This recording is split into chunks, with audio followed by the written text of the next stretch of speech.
Salut à tous et bienvenue sur votre chaîne Real Madrid Info. Voici une toute nouvelle vidéo dans laquelle nous allons parler de les dernières infos du Real Madrid. Voici les grands points nous allons développer. Premièrement, Mercato, un joueur français transféré pour 90 millions. Ensuite, Real Madrid, énorme bonne nouvelle pour Rodrigo. Et, coup de tonnerre, Mbappé sanctionné par Deschamps. Et d'autres infos du Real Madrid. Je vous explique tous dans quelques secondes. Donc, restez juste qu'à la fin de la vidéo pour ne rien manquer. Mais avant tout, abonne-toi si c'est la toute première fois que tu nous suis sur cette chaîne, et activez la notification afin d'être à la une de toutes nos vidéos d'actualité comme celle-ci, donc n'hésite pas à lâcher un gros pouce bleu et quitter votre commentaire. Si c'est fait les amis, on y va. Endrick ne veut pas devenir le nouveau Vitor Roque. Peu utilisé par Carlo Ancelotti, la première saison d'Endrick à Madrid, qui avait pourtant bien commencé, prend une tournure désagréable pour l'attaquant. Peu de talents ont suscité autant d'enthousiasme que les Brésiliens Vitor Roque FC Barcelone, 19 ans et Endrick Real Madrid, 18 ans après avoir fait le grand saut dans le football européen. Il était même question que les deux joueurs soient les nouveaux visages de la Liga à l'avenir, mais la réalité des choses est bien différente. Le premier, Vitor Roque, n'est pas entré dans les plans de Xavi lors de son arrivée jusqu'à être prêté au Real Betis cette saison. Le deuxième, Endrick, n'est que très peu utilisé par Carlo Ancelotti malgré de bonnes entrées en jeu lorsqu'il a eu l'opportunité de jouer. Plus précisément, la première étape de Vitor Roque avec le Barça a duré 8 mois après quoi il est parti en prêt au Real Betis. 2 buts marqués, 16 matchs et seulement 353 minutes de jeu, l'attaquant brésilien a vu les portes du FC Barcelone se fermer rapidement devant lui. Un destin que n'aimerait pas suivre Endrick qui espère toujours voir son temps de jeu augmenter avec le Real. Il n'est pas exclu que la question d'un prêt soit évoquée pour Brésilien si son statut n'évolue aucunement à l'avenir. Depuis que je connais le Barça, je ne me souviens pas de critiques aussi violentes à propos d'un gamin de 18 ans. Je ne sais pas d'où cela vient, je ne sais pas s'il s'agit d'une attaque contre moi ou contre le club, mais il a été attaqué avec méchanceté, il a été critiqué très fort, sans aucun sens, sans aucune raison, a confié le directeur sportif du Barça, Deco, à propos de la situation de Roque. Et du côté du Real Madrid, les critiques se dirigent directement contre Ancelotti qui, au goût des supporters madrilènes, n'utilise pas suffisamment la jeune pépite Endrick. Le numéro 16 du Real Madrid fait les frais de la dictature des statuts et de la hiérarchie indéboulonnable du club merengue. Endrick en est conscient et sait qu'il doit rester patient s'il veut avoir une chance un jour de faire éclater son talent aux yeux du monde. Travailler dans l'ombre, rester humble et saisir chaque opportunité qui se présente est la recette pour réussir à Madrid. Par exemple, face à Stuttgart en Ligue des Champions, Endrick a parfaitement réussi son entrée en scène au Santiago Bernabéu avec un but spectaculaire d'une frappe puissante qui a ébloui les supporters madrilènes. Ce jour-là, le jeune Brésilien a fait preuve de personnalité. Mais depuis, son temps de jeu s'amenuise. L'autre information. Real Madrid, Brahim Diaz, la solution à tous les maux de Carlo Ancelotti. Auteur d'un triplé hier soir avec le Maroc, Brahim Diaz pourrait être la solution pour Carlo Ancelotti. Depuis le début de la saison, l'attaque du Real Madrid a beaucoup de mal à véritablement lancer sa saison. Seul Vinicius surnage pour le moment avec 12 buts et 4 passes décisives en 16 matchs toutes compétitions confondues avec la Maison Blanche. Mais Kylian Mbappé, Rodrigo ou encore Jude Bellingham peinent à se mettre au diapason de l'international brésilien. Pour de nouveau faire trembler les défenses de Liga et d'Europe, Carlo Ancelotti va devoir trouver des solutions assez rapidement. Le tacticien italien pourrait se tourner vers son banc de remplaçants et donner plus de temps de jeu à Brahim Diaz, l'un des chouchous du vestiaire madrilène. Auteur d'un magnifique triplé avec le Maroc face au Lesotho, Brahim Diaz pourrait avoir plus de temps de jeu sous le maillot du Real Madrid. D'après les dernières informations du Relevo, le milieu de terrain des Lions de l'Atlas est très apprécié par le club et le vestiaire. Ce dernier est considéré comme un élément indispensable de l'effectif par Carlo Ancelotti. Brahim Diaz sera accueilli en grande pompe par le club à son retour de sélection. D'ailleurs, la direction madrilène pense qu'il jouera un rôle important dans l'amélioration de l'état de forme du Real Madrid cette saison. L'ancien de l'AC Milan va avoir une très belle carte à jouer, lui qui a l'habitude de commencer les matchs sur le banc des remplaçants. De son côté, Carlo Ancelotti a plus d'un atout dans sa manche et pourrait très prochainement les utiliser. L'autre information. Lacazette au Real Madrid, la machine est lancée. Le Real Madrid s'intéresse à Alexandre Lacazette pour renforcer son attaque cet hiver. Une offre de 5 millions d'euros est envisagée pour convaincre l'Olympique lyonnais de céder son capitaine, dont le contrat expire en juin.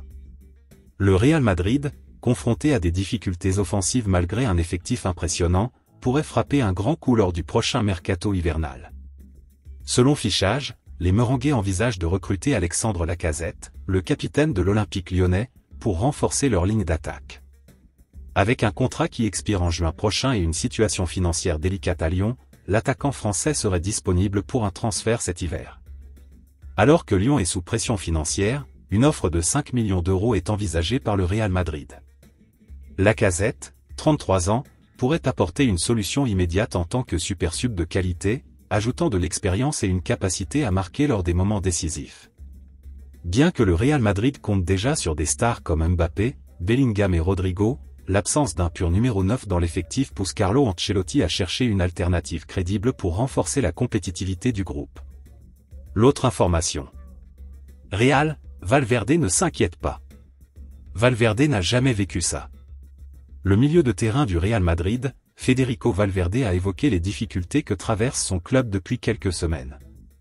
Champion d'Europe et d'Espagne en titre avec le Real Madrid, Federico Valverde confirme la sale période actuelle pour son club et il est d'accord pour dire que le Real traverse une grave crise.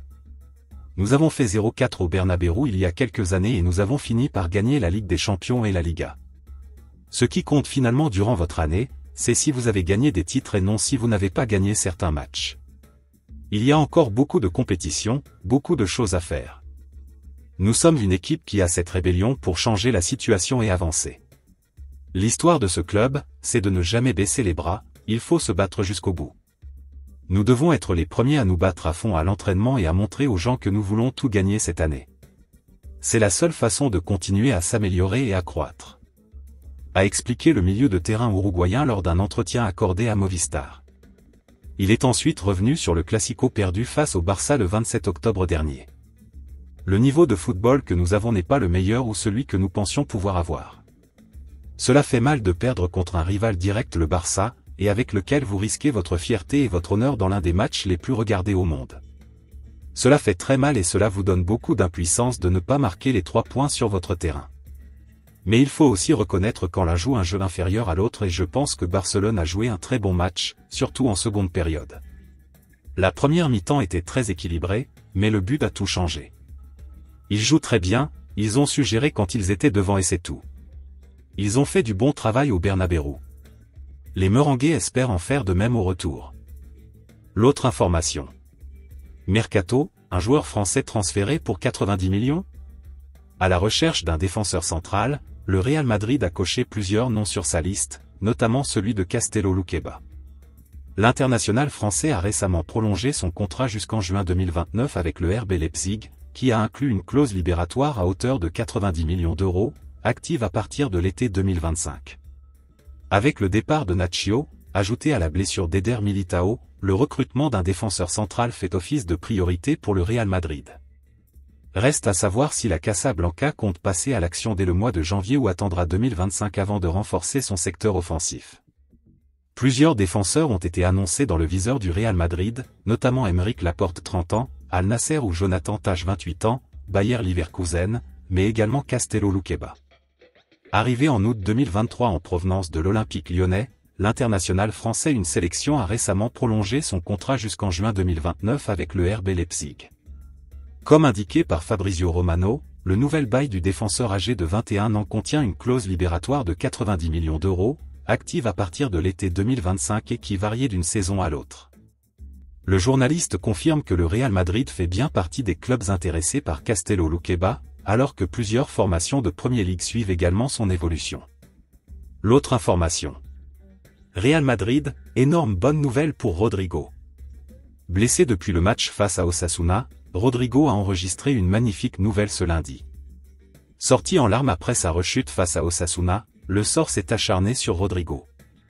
L'ailier du Real Madrid faisait alors son grand retour parmi les titulaires de Carlo Ancelotti. Mais après seulement 20 minutes de jeu, l'international brésilien a été contraint de céder sa place après une rechute de sa blessure à la cuisse. Un énorme coup dur pour l'Oriverde. Quelques instants après sa blessure, Eder Militao puis Lucas Vázquez ont aussi rejoint l'infirmerie madrilène. Pour autant, le retour de Rodrygo ne devait pas se faire avant le mois de décembre. Mais finalement, ce dernier pourrait être de retour bien plus vite que prévu. Ce lundi, le Real Madrid a enregistré une magnifique nouvelle.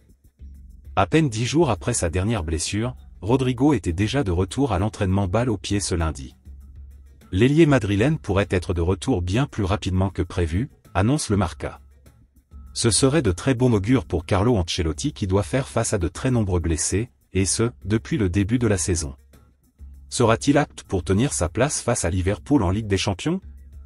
Rien n'est sûr mais cela semble tout de même complexe. L'autre information. Coup de tonnerre, Mbappé sanctionné par Deschamps? Pour la deuxième fois de suite, Kylian Mbappé était absent du rassemblement de l'équipe de France et n'a donc pas pu affronter Israël et l'Italie pour conclure l'année des Bleus. Officiellement, Didier Deschamps a simplement expliqué que l'attaquant du Real Madrid souhaitait venir, mais qu'il a lui-même pris la décision de ne pas le convoquer. Pour quelle raison? L'idée d'une sanction n'est pas à exclure. Les absents ont toujours tort comme le dit l'adage. Et cela s'est encore vérifié avec Kylian Mbappé. S'il est impossible d'affirmer qu'il soit en tort, une chose est sûre, cet absent qui aura été omniprésent durant toute la trêve internationale puisque Didier Deschamps a plusieurs fois été interrogé sur l'attaquant du Real Madrid et plus précisément sur les raisons d'une absence qui a résonné comme un coup de tonnerre à Clairefontaine puisque l'ancien du PSG était absent d'un rassemblement des Bleus pour la deuxième fois de suite. D'ailleurs, le Parisien n'exclut pas l'idée d'une sanction de Didier Deschamps à l'encontre de son capitaine en réponse aux deux derniers rassemblements. Celui de septembre que Kylian Mbappé a traversé sans grande motivation que ce soit sur le plan sportif ou de la communication, puis celui d'octobre, pour lequel l'ancien joueur du PSG s'est accordé une dispense pour une blessure alors qu'il a disputé les 2 matchs du Real Madrid. Toutefois, Didier Deschamps n'a pas officialisé les raisons de son choix. Kylian voulait venir, avait confié le sélectionneur en conférence de presse, avant d'ajouter que c'est mieux comme ça, je ne vais pas argumenter. Aucune explication, et un sentiment d'agacement après les multiples questions autour de Kylian Mbappé. Je sais que dans la 6, il peut y avoir des gens négatifs, des gens tordus. Mais arrêtez. Si vous voulez reparler de Kylian, c'est compliqué pour lui, laissez-le tranquille, je suis convaincu qu'il retrouvera la pleine possession de ses moyens, lâché d'ailleurs Didier Deschamps après la victoire contre l'Italie pour conclure un rassemblement durant lequel Kylian Mbappé aura été au cœur de tous les débats.